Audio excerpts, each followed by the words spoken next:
I think that it's easy for things to motivate you if things keep getting better. Like seasons change.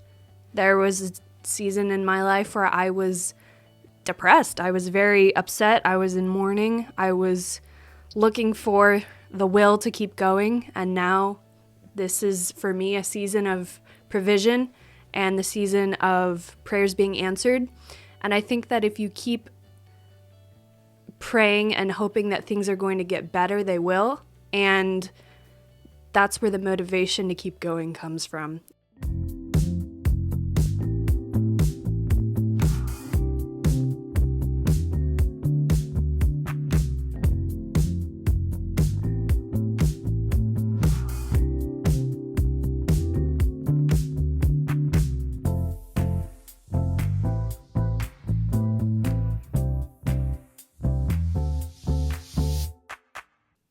Hi, everybody. Welcome to Friday. And I certainly hope that you've been having a great Friday so far.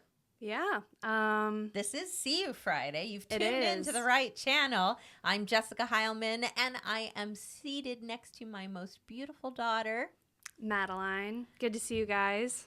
And Long time no see. this week we have had, I'm just trying to think of like everyday things that have gone on this week, and everyday things other than my car blowing a head gasket and being in the shop and grocery shopping. It's been a Church.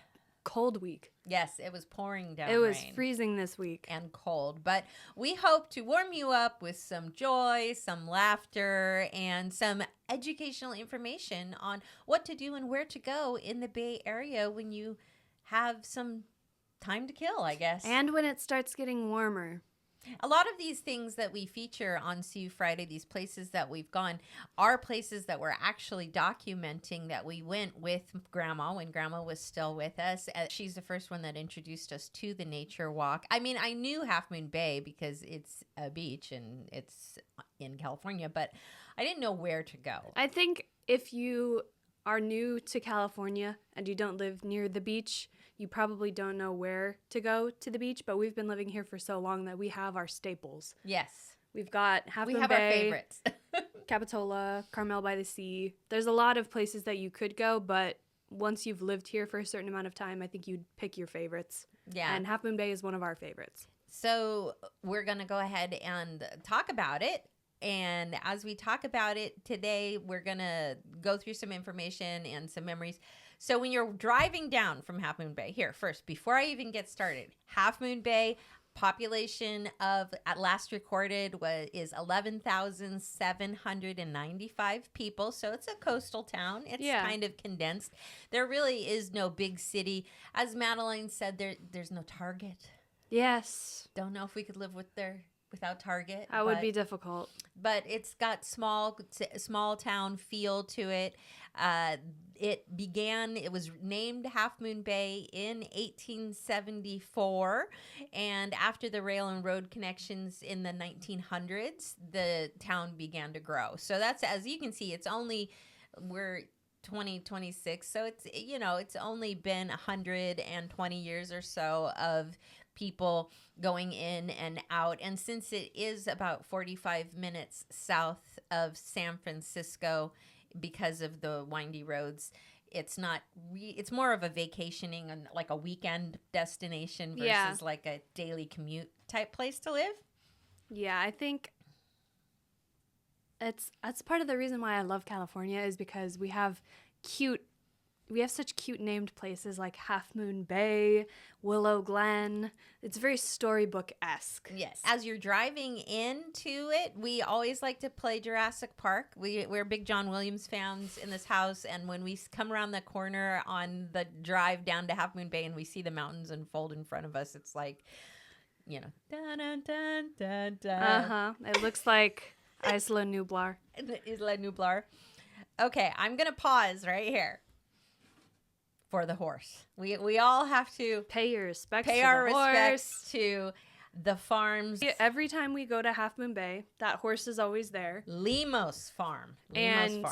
We have never been to this farm, But it is a canon event to see this particular horse whenever you go to Half Moon Bay, and it has been for the past 20-something years.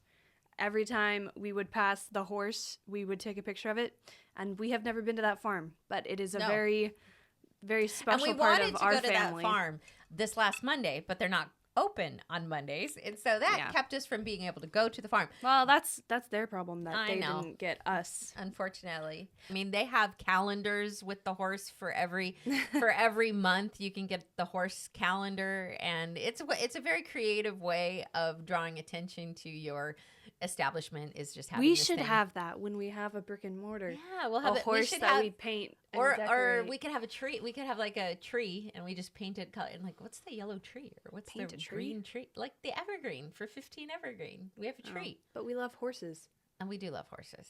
But I don't want to copy them. I don't want to do exactly a donkey. No, okay. A lamb, a horse. We could do a horse. Whatever. We love horses. A little horse. A little horse. A little pony. We'll paint it every time. We'll get one of those ones from like a carousel.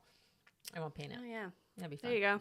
Anyways, okay, so keeping on going on our Half Moon Bay adventure, when you go into the town, you come down the windy road, you pass the big bronze dinosaurs and the Christmas horse tree farm and the Christmas tree farms, and you come to this very idyllic, bucolic town. And our first stop. And here's a tip for you. They're only open until 3 o'clock. Yep. That's why it's the first stop.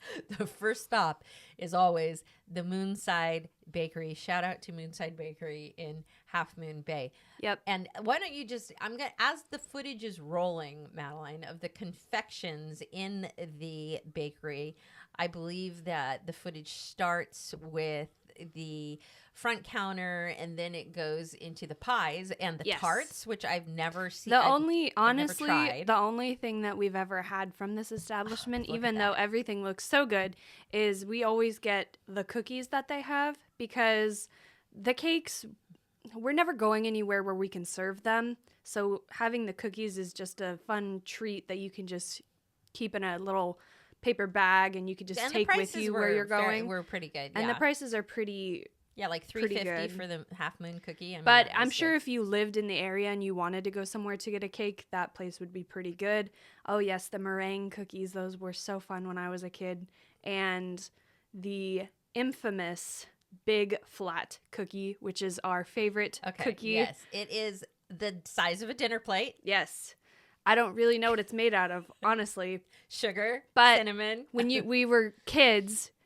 Instead of each and every one of us 7 kids getting our own cookie, we would get like 2 or maybe 3 of the big cookies, and we would share them. And that is how we would get our sweet treat in. And it's very, very good.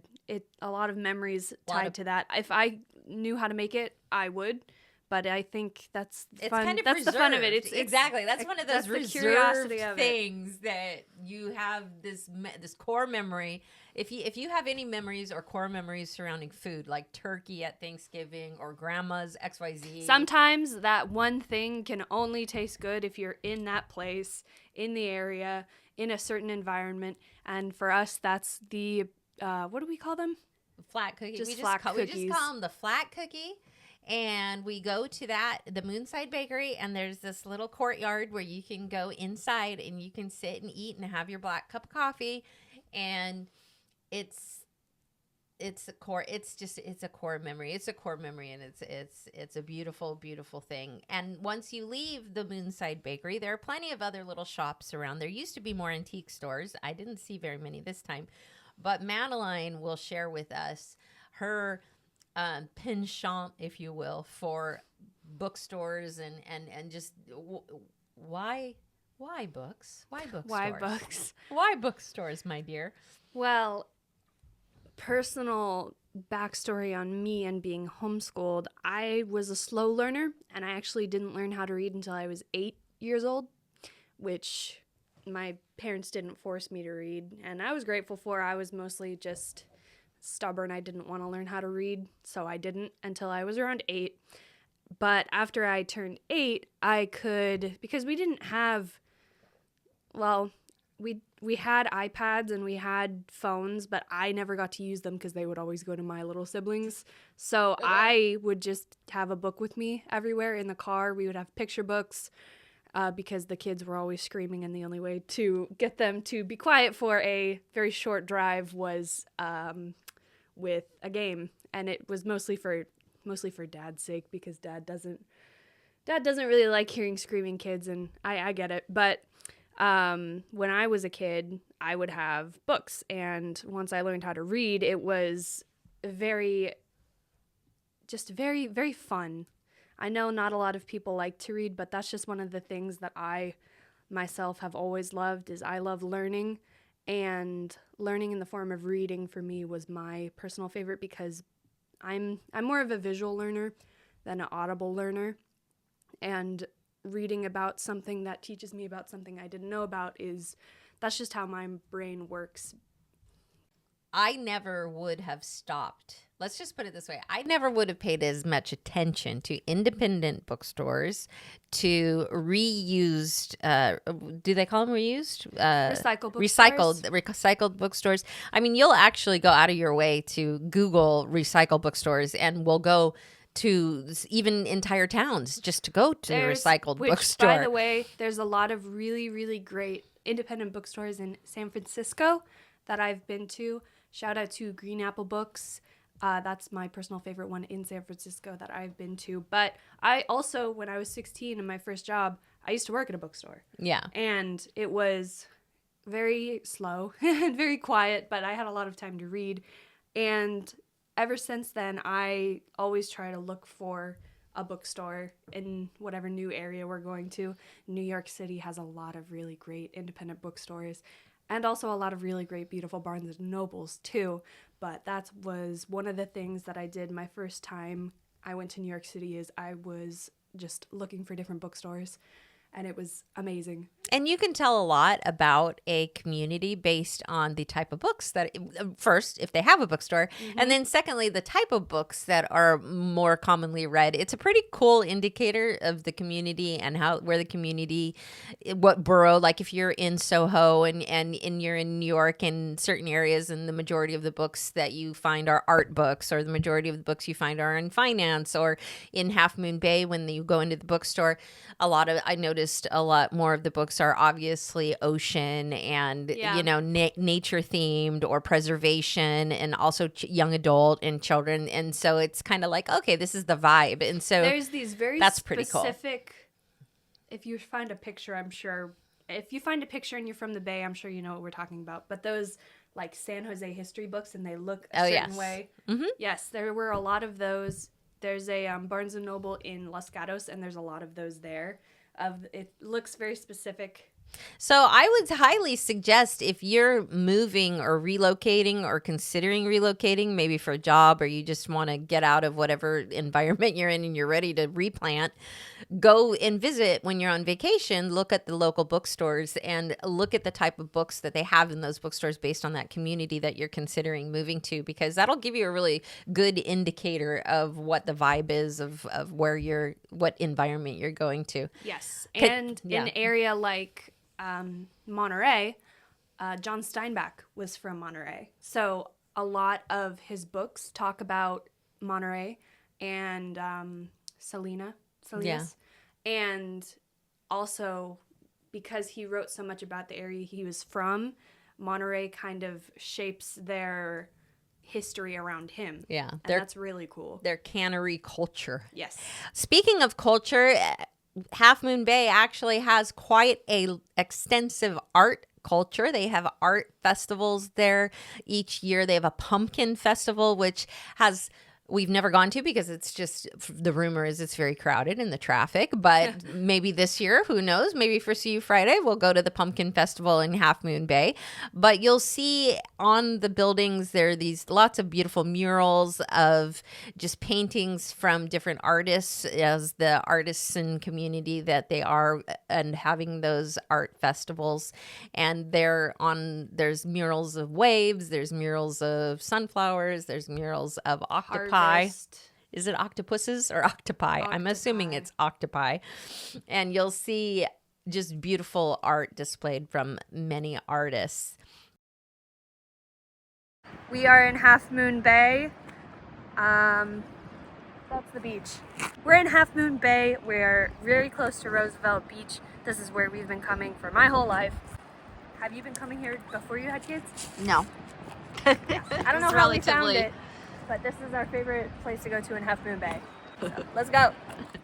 Continuing on our journey in Half Moon Bay, the name of this actual path, there is this very beautiful path, is called the Half Moon Bay Coastal Trail, and it runs along the coast, and the bike riders, moms and dads pushing jogging strollers. A lot of bike riders. You gotta watch out because you will get run over. You do. So they mostly have good. They're polite and they whistle. But yeah. Part of the reason why we actually started going to Half Moon Bay was because we have mobility. We have family members with mobility issues. So our aunt needed to be able to ride on her scooter. We had elderly. So going to the Half Moon Bay on the coastal trail, it is all ages. Little ones can run, and the more senior can go nice and slow. There's benches along the way. I don't know how many years we've been going to the tree. Well, we moved here Cupertino when you were 1 year old. We moved back up to the Bay Area. So that was 25 years ago. No, you're not that old. 20. That would have been in 2020. That would have been in 2003. Yes. So in 2003. Or 2004, around that time. We moved to Northern California. And we started hanging out with Grandma. And one of our many events once a year, because when Bella was going through school and we would get together, we would go to the Half Moon Bay Coastal Trail. Yep. And I have pictures of you kids climbing on this tree before Andrew was born. So just the three of you. 2004 or 5? Yeah. Okay. Yeah. So just the three of you right in front of this tree. And so to see it, I think that at this point in our video and at this point in today's See Friday, I think it would be cool if we could talk about the impact that traditions have and why we are not religious people. And so I think religion brings judgment. And I think that when you're a religious person, if you don't make it to the tree, now somebody gets offended and then they end up holding a grudge and you end up hurting relationships. But traditionally, we have the ability to keep going back to the tree. We try to go to the tree at least once a year. We try to take everybody with us when we can. And it has become a tradition, not a religion. And also the tree, I just want to point out, the tree was not always broken like that. That happened within the past year. I want to say for the past 23 years that I've been going to it, it was together, but unfortunately, probably because of harsh weather, it snapped, which was a very shocking surprise to us who have been going to it for so long. Yeah, Teddy and Nessie were like, there's nothing to climb because it's now it's going this way instead of up. It's on the ground now. That way. But I was so glad to see that it wasn't all like cautioned off and you could still go and you could still climb the tree. Yeah. And also another thing about tradition is where we live, not anymore. We don't have any family that lives in the area. And the few family members that we have, they have their own thing and we don't get together all the time. Sometimes we do, but we don't really have like aunties and uncles and cousins in the area that we get to hang out with like regularly. So that was the great thing about Fridays is that we always had that, even though we didn't have any other people to kind of like hang out with in the area, because we just have people live in, we had some family members live in SoCal, we had some family members live in Texas, and Grandma Pam lives in Idaho, and just people go their separate ways. But as kids, it was fun to be able to have our aunt, who was a few years older than me and around the same age as my older siblings. She was in school, and when she was on spring break, she would come up from SoCal to visit, and during Thanksgiving, she would come up from SoCal, and we would have that tradition of just going somewhere, and that was always nice. It kind of made up for not really having a lot of family to hang out with. I think that time of year, it was always fun. You know, the words ritual have negative connotations, but I think I think tradition, I think heritage. Tree ritual sounds kind of funny though. These are words. Ritual. These are words that we can come up with that will make something perhaps more free when you're talking about it. Having our Friday ritual, having our Friday tradition of getting together every Friday was just a moment of recalibration. I believe that the church can offer that if you have a church or if you are interested in going to a church, having that Sunday ritual when you take religion out of it, because that's the thing. That's the key, is there should be no judgment in it. And when there's no judgment in it, it goes from being a religious practice to a tradition or to an upstanding of a weekly ritual. And having a weekly ritual is what this podcast is for us, for you. And hopefully we've been talking about it. It's been on my heart lately to start having a Sunday dinner home at the house, to where we can have a weekly ritual, to where people can come and let down their guard and be able to feel comfortable and be able to eat and fellowship and then go home and leave. And so having something like going to the same place every few months is, I think, being a nomad and being free and going to a new place every time it's exciting and it's fun, but there's that gravitas that comes when you can continue to do one thing that you really love over and over again and kind of cement a core establishing location or factor. It's just really cool, and it can be, I agree, impactful. And as you continue to go on the coastal walk in Half Moon Bay, you'll see just the most beautiful ice plant and wildflowers. And there's lots and lots, like the kids will get tired of running before you run out of pathway. And there are plenty of benches to sit along the way. You can break off and go down into the sand and go and walk along the shoreline, but this is kind of the beach that we choose when we don't want to get sandy. Yeah. We make sure the kids know, don't bring any equipment, because we're going to the half.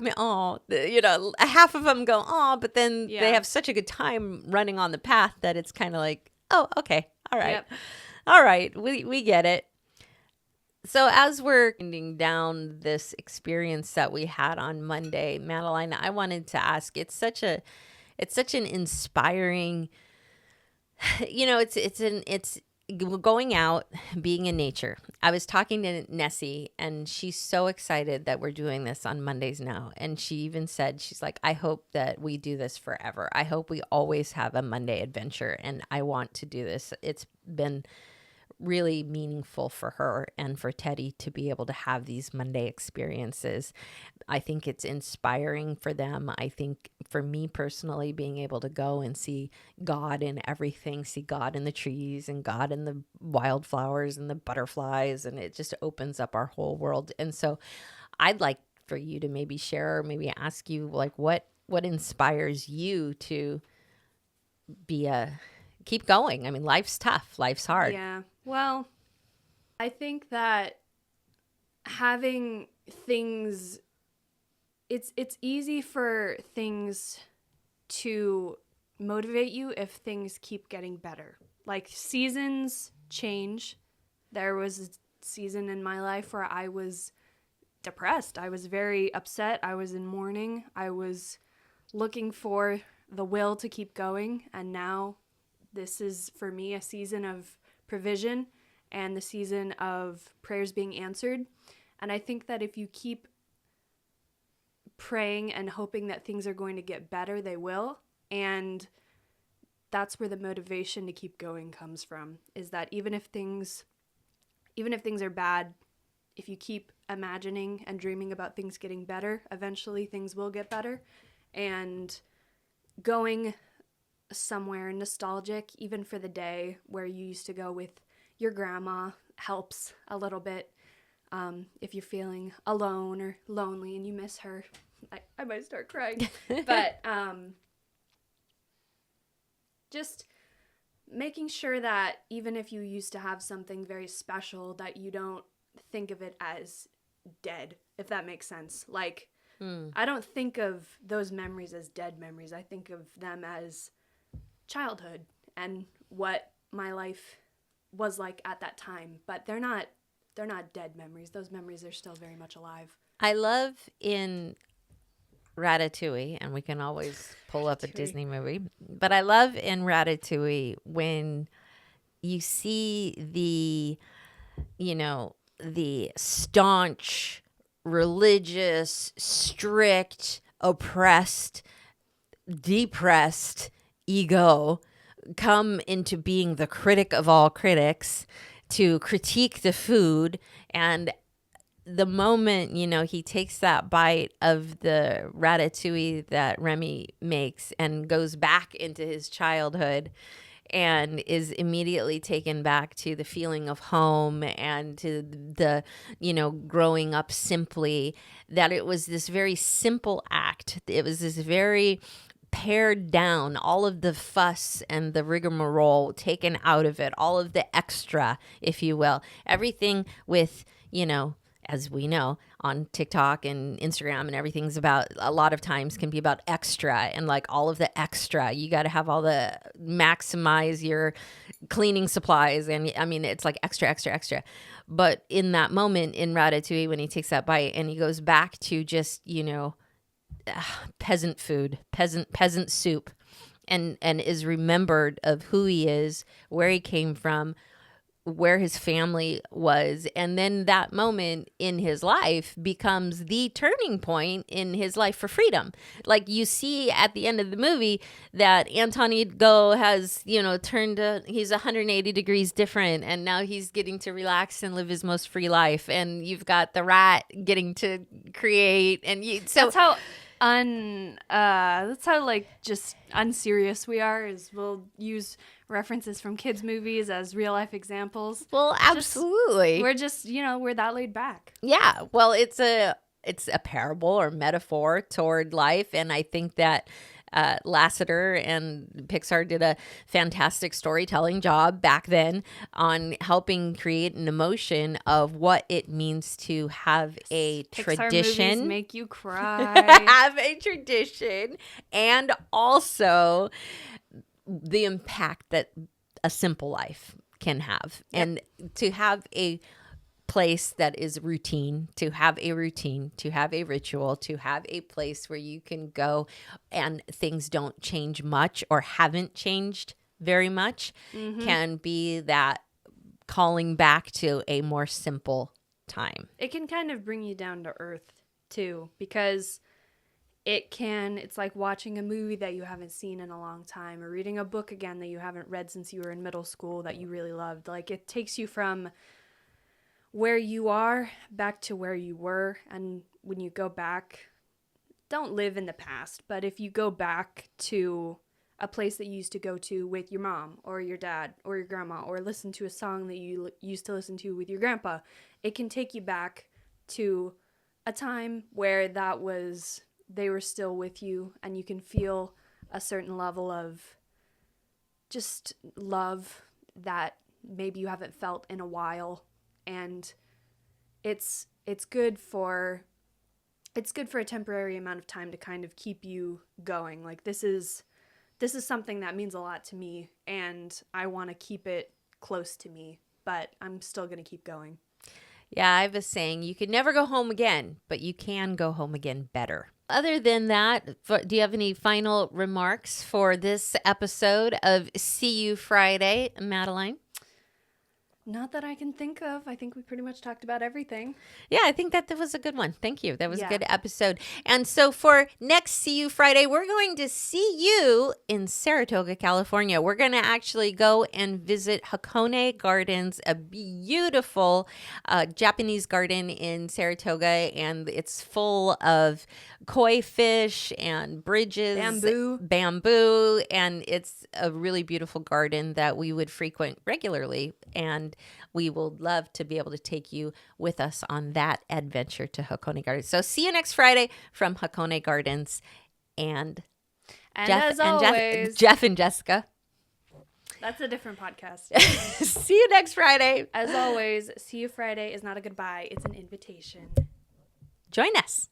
I don't know what we're doing. Tell your friends. Like, comment, subscribe. Thank you share. guys for liking, commenting, subscribing, and sharing this video with the people that you love. And let's go places together. Yes. Bye. Bye. That was so awkward. Robin Hood and Little John are walking through the forest, laughing back and forth to what the other has to say. Reminiscing this and that and having such a good time. Old-a-lottie, golly, what a day. Never ever thinking there was danger in the water they were drinking it, they guzzled it down. Never dreaming that scheming sheriff and his posse was watching them and gathering around. Robin Hood and Little John are running through the forest, jumping fences, dodging trees and trying to get away. Contemplating nothing but escaping it and making it. Old-a-lottie,